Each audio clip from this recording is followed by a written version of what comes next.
Hello, my name is Daniel Campos, and I'm going to be doing my integrative case analysis on Agua Clara Cornell.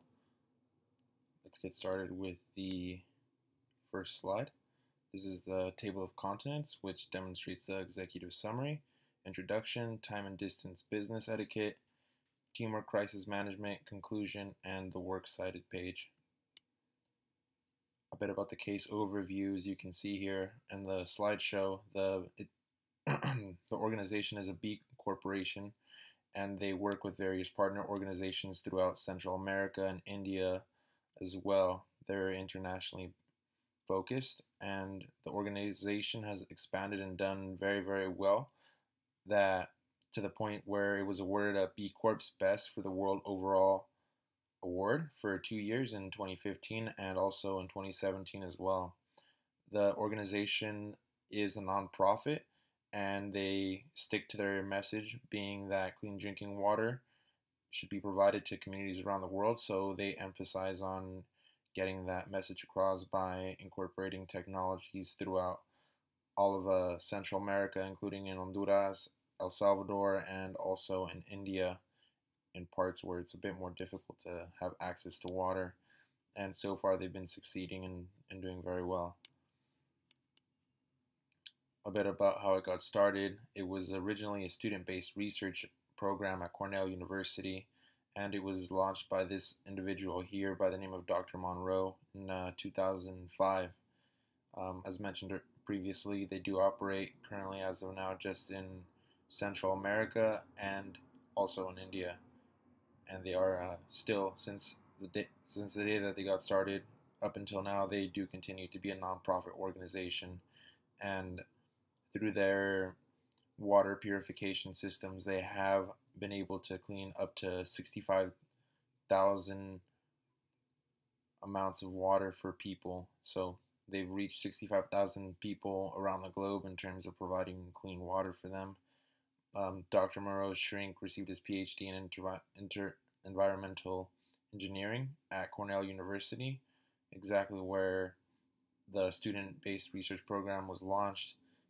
And in 1992, he had experiences working in Salvadorian refugee camps in Central America in the country of Honduras, and helped that essentially motivated and helped shape his interest with sustainable technologies. First-hand experience going out to those countries and experiencing the lack of clean water and the amount of people that really, really needed it.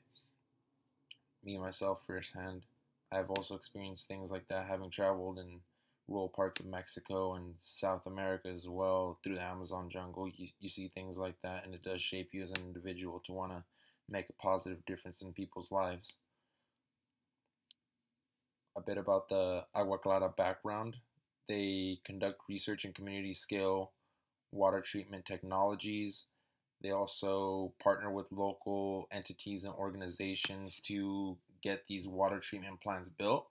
So that is how they get access to bettering their connections in terms of knowing where to get supplies from and how to operate accordingly within the country that they're trying to provide these services.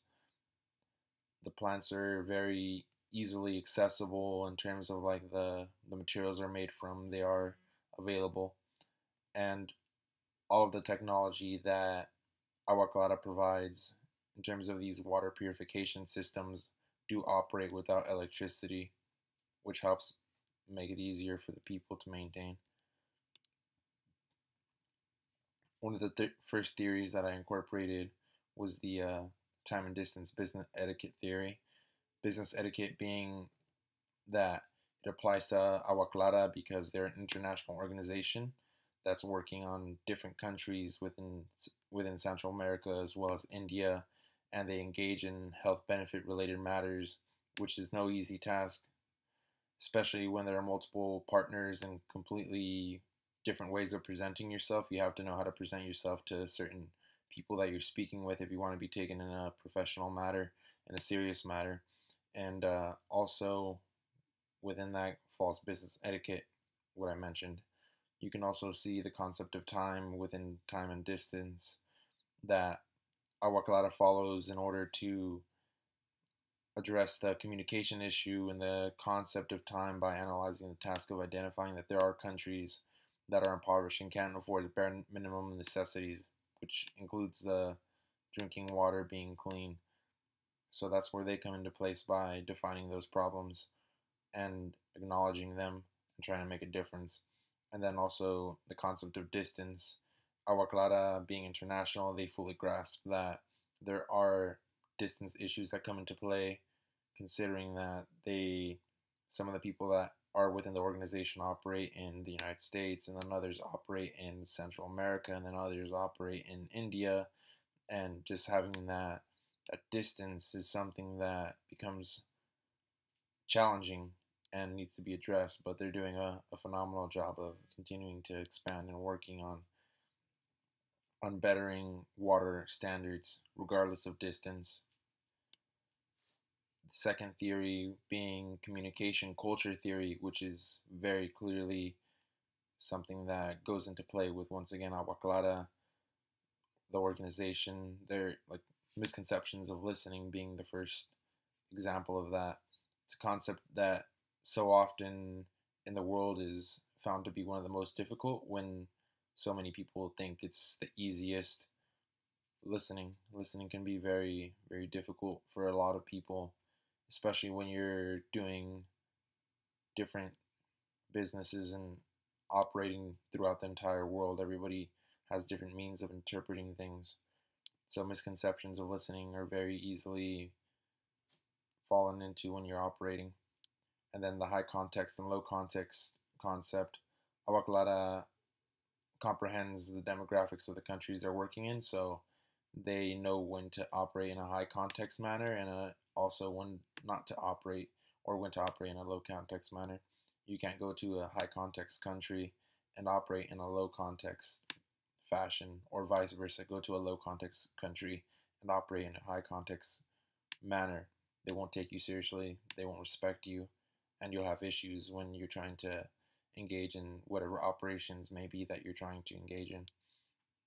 And then you also have intercultural workplace skills, a concept that Agua Clara focuses on so much just because they're changing lives for the better with these people that are impoverished within these countries, and they don't discriminate whatsoever. It's hard to discriminate when you're trying to make a positive difference in all these different countries.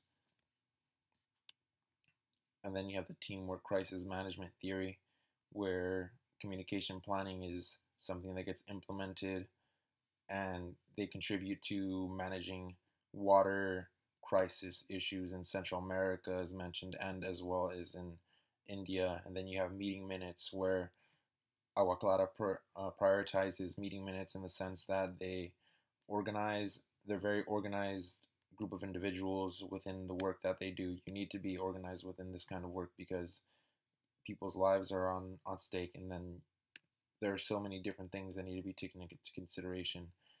And then there's also the concept within team crisis management theory that applies to being a valued team player.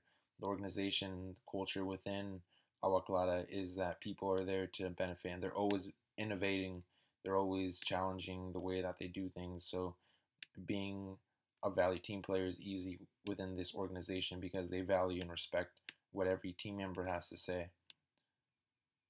And then in conclusion, they are an innovative corporation organization, and the three key findings that I came across were that they should do a better job of promoting and updating their work on like social medias and the website. The website was a bit not as updated in terms of the processes that they do. There are photos and videos, but hiring somebody to do a better job of promoting would definitely open up more opportunity and doors for them. And then the second finding was that there is a lack of people, not just in Central America and India, but throughout the entire world, that need drinking water. So they are doing a spectacular job in providing more access to that for certain people. And the third one being that they've established themselves in Honduras, and Honduras being outside of first world countries, it's a spectacular thing that Agua Clara started from something so small and gained enough support to establish themselves and go full on international. And then this is my works cited page, as you can see it right there. Thank you for your time.